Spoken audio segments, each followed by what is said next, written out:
नमस्कार। फिर से हाजिर हूँ एक नई कहानी के साथ में। मैं हूँ राज। आप देख रहे हैं हाईवे 33।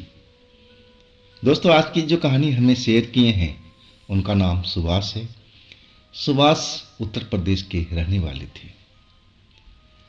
ये घटना उनके साथ में साल 2000 में घटी थी। इस घटना को तो लगभग 13 साल के आसपास बीत चुका है। तो क्या हुआ था इनके साथ, क्या घटी थी घटना, चलते हैं इनकी इस कहानी में। लेकिन दोस्तों, अगर आप मेरे चैनल पर पहली बार जुड़े हैं और अभी तक मेरे चैनल को सब्सक्राइब नहीं किया है तो प्लीज़ कर लीजिए और साथ में बेल आइकन को ज़रूर दबाइएगा। दोस्तों, मेरा नाम सुभाष है। मैं उत्तर प्रदेश का एक छोटे से शहर का रहने वाला हूँ। अब नौकरी जो कर रहा था गुजरात में। नौकरी और पढ़ाई लिखाई में इसमें मेरे बड़े मामा का बहुत बड़ा हाथ था। उन्हीं के बदौलत मैं पढ़ाई लिखाई पूरी कर सका था और ये अच्छी सी नौकरी मैं पकड़ पाया था। लेकिन एक छोटी सी विवाद जो मेरे पिता के साथ में हुई थी, मेरे बड़े मामा का, और उस विवाद ने इतना तूल पकड़ लिया था कि बस दोनों घर का आना जाना बंद हो चुका था। एक दूसरे से लोग बात भी नहीं करते थे और मैं तो तड़प जाता था मामा के गांव जाने के लिए। लेकिन पिताजी का सख्त आदेश था कि भूल जाओ, और हम चुपचाप रह जाते थे। लेकिन अब पिताजी तो थे नहीं, गुजर चुके थे। अब बालिग हो चुका था और इसके बाद मैं शहर में नौकरी भी कर रहा था, अच्छे एक पोस्ट पर। मैं अपने मामा को कैसे भूल सकता था, जिनकी वजह से आज ये मेरी नौकरी मिली थी। अगर पढ़ाई लिखाई पूरी नहीं होती, उसमें वो पैसे का मदद नहीं करते, तो मैं ये नौकरी तो कभी भी नहीं पा सकता था। अब मैं जब अपने शहर से वापस लौट रहा था, जहाँ मैं नौकरी करता था गुजरात के शहर में, और वहाँ से वापस आ रहा था ट्रेन के द्वारा। मेरे मामा का जो स्टेशन था वो हमारे स्टेशन से 2 स्टेशन पहले ही था। अब संजोग से उसी स्टेशन पर गाड़ी खड़ी हो गई थी। रात का वक्त था, रात के करीब 9 बज रहा था और गाड़ी काफ़ी देर तक खड़ी थी क्योंकि दूसरी मेल एक्सप्रेस गाड़ी अब पार करने वाली थी। अब मैं इस स्टेशन से अच्छी तरह से वाकिफ था। मैं तो बचपन में आया जाया करता था अपने मामा के गांव। तो स्टेशन का नाम देख करके बोर्ड पर मेरा मन जो था व्याकुल हो गया कि अब तो मुझे मामा के घर चलना चाहिए। ये अरसा बीत चुका है, ना मैंने मामा का देखा है ना उन्होंने मुझे देखा है। सब पता नहीं किस गलतफहमी का वजह था कि दोनों घरों में ये विवाद हो गया था। और आखिरकार मैं सोचा कि चलो पहले मामा के घर चलते हैं और एक रात वहाँ गुजारूंगा और सुबह मैं वापस आकर के अपने गांव चल पड़ूंगा। और वही मैंने अब किया। अब गाड़ी का सिग्नल हो चुका था क्योंकि दूसरी गाड़ी अब पार कर गई थी। अब ये गाड़ी चलने पर हो गई थी और ना जाने मेरे मन में जो विचार आया, मैं फटाफट अपना जो बैग था कंधे पर टांगा और जल्दी से प्लेटफार्म पर उतर चुका था। गाड़ी जा रही थी, मैं उसको जाता हुआ देख रहा था।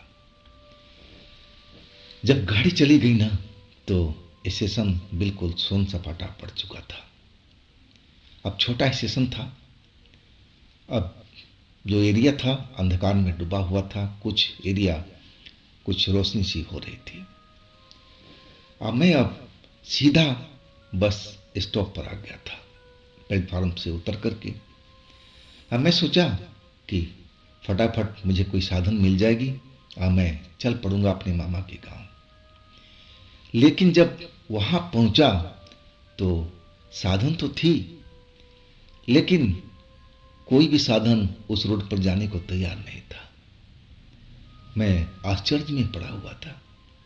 कि ऐसा क्या हो गया इस रोड पर कि कोई जाने को तैयार नहीं है। लेकिन जब मैं पूछा कि आखिर माजरा क्या भाई, आप लोग क्यों नहीं जा रहे हो, तो कहने लगा कि भाई आप नए आए हो क्या इस जगह पर, पता नहीं रोड का काम चल रहा है, रोड मरम्मत हो रहा है, नया बन रहा है, तो अभी तो कोई साधन इस रोड पर नहीं जा रही है। हाँ, अगर आप दिन में आते तो बस यहाँ से निकलती है और दूसरी तरफ से घूम करके उस जगह पर जाती है, उसमें लंबा टाइम लगता है। लेकिन इस वक्त में मुश्किल, आपको कोई भी साधन नहीं मिलेगा। मैं उनकी बात सुन करके निराश हो गया था कि मेरा ट्रेन भी छूट गया और मामा जी के घर में पहुंच ही नहीं पा रहा हूं, तो मैं क्या करूं। अब मैं उस अंधेरी रोड पर जो मरम्मत हो रहा था, मैं अकेले जाने का जोखिम नहीं लेना चाहता था कि मेरे पास में पैसे कौड़ी भी थे। अब मैं नहीं चाहता था कि कोई आकर के मेरे से छीना झपटी करके मेरा पैसा वैसा छीन ले। अब स्टेशन पर आ गया था कि कोई भी गाड़ी रुकेगी और उस पर मैं बैठ करके निकल जाऊंगा अपने गांव के स्टेशन। लेकिन काफ़ी देर बैठने के बाद भी अब ट्रेन का कोई भी अता पता नहीं था। थक हार करके मैं जो टिकट खिड़की थी वहाँ पर गया। अब जानकारी ली तो पता चला कि सुबह में अब 4 बजे ट्रेन आएगी जो स्टेशन पर रुकती है इस जगह पर। वैसे तो मेल ट्रेन काफ़ी थी जो यहाँ पर रुकती नहीं थी। अब मैं तो बिल्कुल निराश हो गया। अब मैं सोचने लगा कि भाई रात भर में इस जगह पर अकेले क्या करूँगा। लेकिन अब तो कोई चारा भी नहीं था। मैं सोचने लगा कि क्यों ना उन ऑटो वालों से बात किया जाए, कुछ ज़्यादा पैसा दे करके मैं मामा के गांव पहुंच जाऊं। लेकिन जब तक मैं दोबारा स्टैंड पर गया तो जो भी साधन थे अब वो जा चुके थे। फिर मैं निराश होकर के वापस आ गया था प्लेटफार्म के, और उस पर एक बेंच बना हुआ था और उस बेंच पर आकर के बैठ गया। अब मैं कर क्या सकता था। मैं चुपचाप बैठा हुआ और इधर उधर देख रहा था और कुछ भी समझ में नहीं आ रहा था कि अब मैं सारा रात कैसे गुजारूंगा, कहाँ मैं सोऊंगा, क्योंकि मेरे पास में कुछ पैसे ज़्यादा थे, नकदी थे। हाँ, मैं सोना भी नहीं चाहता था कि मैं कहीं सो जाऊं और उसके बाद मेरा सब कुछ चोरी हो जाए, ये भी नहीं चाहता था। मैं अपना बैग गोद में लिए हुए और उसी बेंच पर बैठा रहा। करीब 1 घंटा बीता, 1.5 घंटा बीता, सब कुछ सही चल रहा था, ऐसी कोई परेशानी वाली बात नहीं थी। 2 घंटा बीत चुका था, मतलब आधी रात से ऊपर का टाइम हो गया था। और तभी मुझे लगा कि मेरे पीछे में कोई है। लेकिन जब मैं पीछे मुड़कर देखा तो मुझे कोई भी नहीं दिखाई दिया। लेकिन मुझे आभास हो रहा था कि जरूर कोई मेरे पीछे में खड़ा है। सांसों की जैसे लेने की लंबी सी आवाज मुझे सुनाई पड़ रही थी, लेकिन पीछे में कोई खड़ा नहीं था। बड़ा ही डरावना मंजर था। वो सांस की आवाज जो थी मैं साफ साफ सुन रहा था, लेकिन वहां पर कोई दिखाई नहीं दे रहा था कि आखिर कौन है ये सब। मेरे दिल की धड़कन बढ़ चुकी थी। मैं भूत प्रेत में यकीन करने वाला बंदा था। अब मुझे पता चल चुका था कि मेरे पीछे में जो भी मैं सुन रहा हूँ सांसों की आवाज, ये जरूर किसी भटकती हुई आत्मा का है। अब आत्मा मेरे पीछे खड़ी हो, अब मुझे तो घूर रही होगी, देख रही होगी, लेकिन मुझे तो दिखाई नहीं दे रही थी। उसका इरादा क्या था मेरे प्रति, मैं सोच करके ही कांप गया था कि आत्मा जरूर मेरी बलि देना चाहती है, मारना चाहती है। और मैं डर से कांप गया था। मैं बार बार पीछे मुड़ करके देखता था, लेकिन कोई भी दिखाई नहीं दे रहा था। लेकिन वो सांसों की आवाज मुझे साफ साफ अभी भी सुनाई दे रही थी। मैं बेहद डर चुका था। मैं अपना बैग उठाया और सीधा प्लेटफार्म से उतरता हुआ और उस बस स्टैंड के पास पहुंच गया।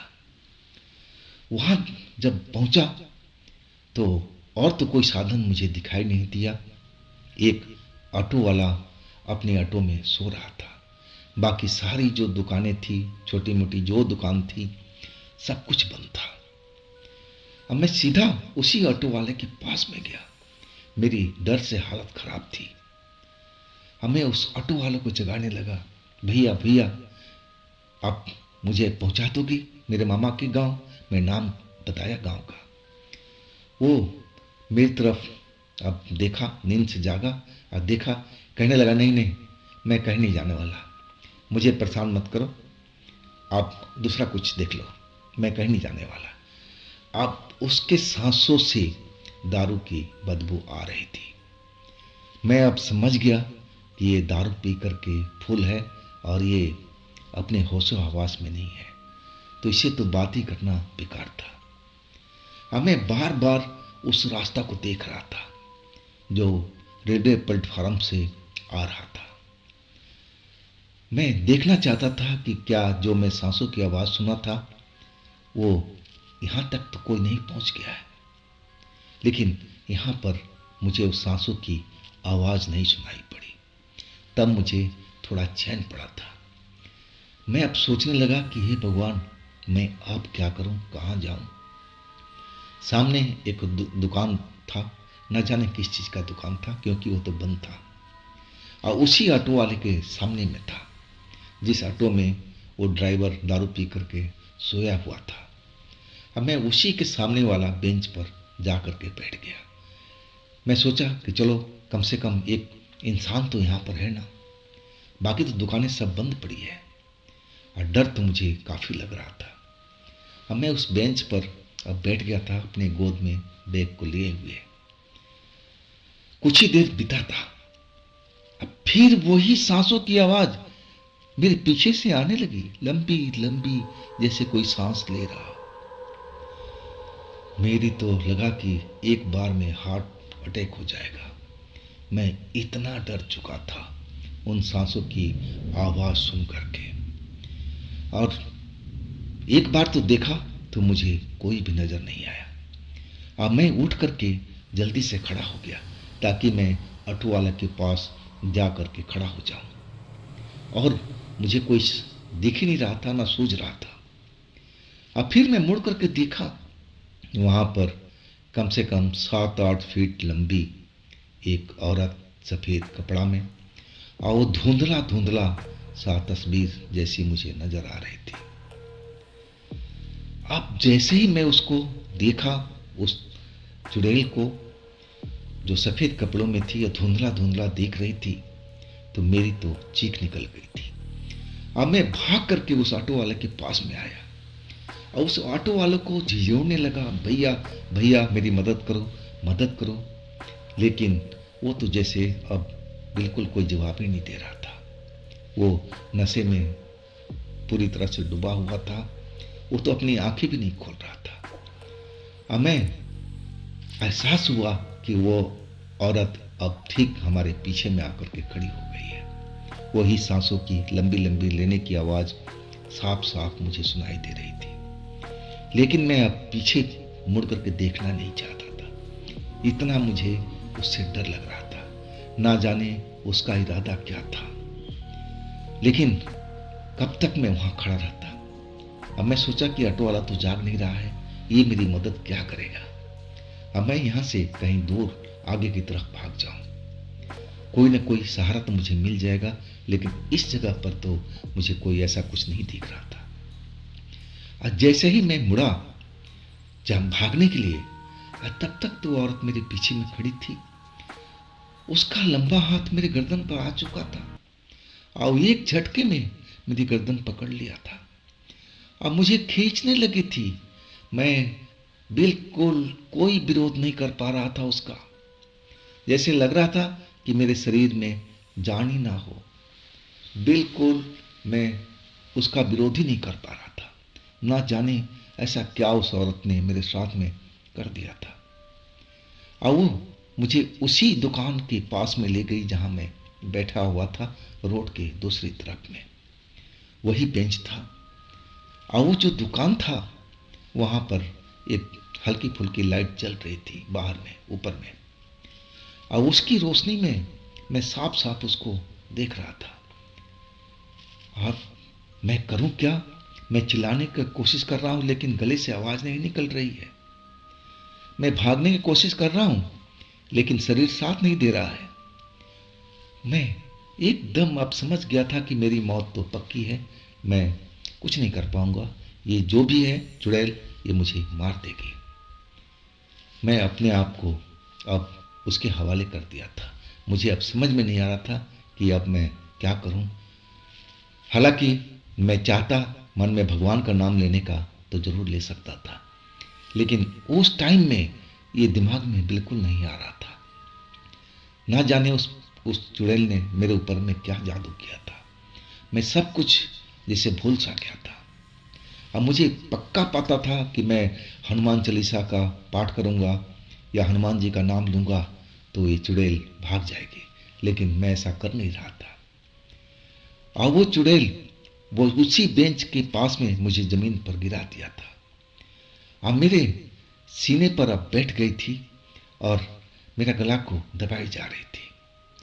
और तभी एक आवाज मुझे सुनाई दी। वो आवाज उसी ऑटो ड्राइवर की थी जो बेहोशी में पड़ा हुआ था, नशे में चूर था, और उसकी अब जैसे लग रहा था कि नींद खुल गई है, और उठ करके खड़ा हो गया था बाथरूम जाने के लिए। और उसने मुझे जमीन पर गिरा देखा और उस औरत के मेरे सीने पर बैठा देखा तो वो चिल्ला पड़ा, अरे ये सब क्या हो रहा है यहाँ पर? उस लड़के को कौन गिरा रखा है? तुम कौन हो? उस चुड़ैल को वो धमकाने लगा था। उसकी आवाज में कड़कती आवाज थी, और वो नशे में था। उसको तो ये भी ज्ञान नहीं था कि जिस औरत से वो पंगा ले रहा है वो कोई नॉर्मल औरत नहीं है, वो तो एक चुड़ैल है। वो तो ना जाने क्या कर सकती है। लेकिन जैसे ही वो शख्स आवाज लगाता हुआ मेरी तरफ बढ़ा, अब चुड़ैल मेरे सीने से उतर करके उसी तरफ प्लेटफार्म की तरफ जाने लगी। और वो शराबी ड्राइवर अब मेरे पास में आ गया। कभी वो चुड़ैल की तरफ देख रहा है जाते हुए और कभी मेरी तरफ देख रहा है। अब फिर मेरी तरफ देख के कहने लगा कि मैंने तुम्हें मना किया था ना कि उस गांव में अभी कोई नहीं जाएगा, सुबह तक इंतजार कर लो। क्या तुम्हें समझ में नहीं आती? तुम वापस क्यों नहीं चले गए रेलवे स्टेशन पर? यहां पर किस लिए रुके हुए हो? उसको अभी तक समझ में नहीं आ रहा था कि मेरे साथ में क्या हुआ था, वो औरत कौन थी। वो तो एक साधारण औरत समझ रहा था उसको। और वो कहने लगा कि जल्दी से उठो और देखो यहाँ पर चोरी चकारी बहुत होती है, कहीं तुम्हारा कोई सामान चोरी ना हो जाए, कीमती सामान। इससे बेहतर है कि तुम चले जाओ रेलवे स्टेशन पर और रात गुजार लो और सुबह में यहाँ पर आ जाना, कोई न कोई साधन तुम्हें मिल जाएगा। और तब तक मेरी आवाज़ लौट आई थी। मैं अपने होशो हवास में आ गया था। और मैं उसको बताने लगा कि भैया, जिस औरत को आपने देखा था ना, वो मेरी जान पहचान की नहीं थी। मैं तो उसको जानता नहीं था। वो तो एक चुड़ैल थी। अगर आप नहीं आते तो मैं तो बच ही नहीं पाता। वो तो मेरे को मार रहे थे। और जैसे ही मैं सारा बात बताना शुरू किया, वो ड्राइवर तो एकदम डर गया था। वो कहने लगा, क्या मैं एक चुड़ैल से पंगा लिया था? मैं ऐसा तो नहीं कर सकता। वो अपने आप को कोसने लगा। वो कहने लगा, मुझे तो भैया रात में यहाँ भी रुकना पड़ता है, कहीं वो मेरे पर हमला ना कर दे। वो एकदम घबरा गया था, डर गया था, और उसका नशा जिसे लग रहा था कि उतर चुका है उस डर के कारण में। और वो कहने लगा, भैया मैं तो जा रहा हूँ यहाँ से, मैं तो मारा जाऊंगा अभी मौत। अब मैं कहने लगा, भाई अगर आप जा ही रहे हो तो आप भी मुझे अपने ऑटो में बिठा लो और एक सुरक्षित स्थान पर मुझे उतार देना। अगर हो सके तो आप मुझे अपने घर तक ले चलो, रात बिता लेने दो। और मेरी मतलब समझ गया था, मेरी डर समझ गया था। और कहने लगा कि भैया बैठ जाओ जल्दी से। और मैं उस ऑटो में बैठा और उसको धन्यवाद बोला और ऑटो स्टार्ट करके अगला चल पड़ा था। अब मैं पीछे भी देख रहा था। कुछ दूर तो ऑटो सही चलता रहा और मैं जब पीछे देखा तो मुझे वही चुड़ैल भागती हुई नजर आई। अब मैं ऑटो वाला से बोला कि देखो भाई, वो पीछे लगी हुई है, जल्दी से जल्दी तुम ऑटो किसी सुरक्षित स्थान पर ले चलो, नहीं तो हम दोनों का जान जा सकती है। लेकिन वह एक मंदिर के पास, जो मंदिर बना हुआ था, प्रांगण था, और हनुमान जी का झंडा लगा हुआ था वहाँ पर, और वहाँ ले आकर के अपना ऑटो रोक दिया। अब फिर कहने लगा कि देखो ये हनुमान जी का मंदिर है और ये झंडा है, यहाँ पर कोई चुड़ैल नहीं आ सकती, मैं हनुमान जी को मानता हूँ। ये बात सुन करके मैं अचंभित हो उठा था, लेकिन मैं अब क्या करूं, मानना तो पड़ा ही। अब वास्तव में उस जगह पर वो चुड़ैल बिल्कुल नहीं आई थी, दूर खड़ी हमें जरूर घूर रही थी। अब हम दोनों ने सारी रात जो बाकी थी उसी जगह पर, उसी ऑटो में, वो हनुमान जी के झंडा के पास में बिताई थी। और जैसे जैसे सुबह होती गई और वो चुड़ैल मुझे नजर आना बंद हो गया था। अब तो जैसे सुबह हुई तब हम लोग को जान में आई थी। अब वो शराबी ड्राइवर कहने लगा कि भाई, तुम्हारे चक्कर में तो मैं भी पिस गया, ना जाने वो चुड़ैल क्या मेरे से दुश्मनी निकाले। अब तो मैं रात में कभी भी नहीं इस जगह पर आऊँगा। और भैया तुम भी अपना देख लो साधन, और तुम्हें जी जहाँ जाना हो चले जाओ। लेकिन अब मैं मामा का गांव भूल चुका था। मैं बोला भाई मुझे स्टेशन पर ही पहुंचा दो ताकि मैं ट्रेन पकड़ लूँ। और इसके बाद उस ऑटो वाले ने मुझे स्टेशन तक छोड़ दिया था। अब मैं उसको पैसे भी दिया, धन्यवाद दिया, जान बचाने के लिए शुक्रिया भी बोला। अब फिर मैं अपने प्लेटफार्म पर आ गया था। थोड़ी देर में पैसेंजर ट्रेन आ गई। अब मैं उसमें सवार हो गया था। अब मैं अपने घर पहुंच गया था। उस घटना को तो मैं कभी भूल ही नहीं पाता। हाँ, उसके बाद जब मैं घर पहुंच गया था, गांव पहुंच गया था ना, तो 10 दिन के बाद मैं अपने मामा के गांव गया था राजी खुशी लेने के लिए। अब मामा जी की नाराजगी तो मैं दूर करना जानता था। वो तो हमारे पिताजी के साथ में ना जाने क्या पंगा हो गया था, इसलिए मन मुटाव हो गया था। लेकिन अब जो उनकी वो दुश्मनी थी, अब वो भूल चुके थे। तो दोस्तों, ये थी सुभाष जी की अपनी कहानी, अपनी आपबीती। अगर आपके पास भी ऐसी कोई घटना है जो आप मुझे बताना चाहते हैं, भेजना चाहते हैं, तो आप मुझे इंस्टाग्राम पर या मेरे व्हाट्सएप नंबर पर अपनी कहानी, अपनी घटना को शेयर कर सकते हैं।